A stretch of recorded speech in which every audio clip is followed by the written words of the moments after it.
Yan po ang problema ngayon na tinatapak namin ngayon. Kung paano po ito. Napakapambihirang kaso po nito dahil ito po ay nangyayari lamang sa TikTok. Nanonood ka ba ng TikTok? Nanonood daw siya ng TikTok. Kaya napanood niya sa TikTok po yung ganitong klase kung paano kumounter sa snatcher. Pagka-snatch po ng cellphone niya, nakipagbuno siya, nakuha naman niya yung susi.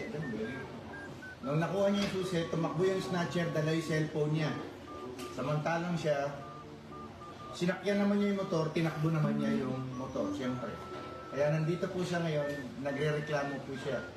Dahil yung cellphone niya, tinakbo ng snatcher, tapos siya naman yung motor, nung snatcher, tinakbo niya dito.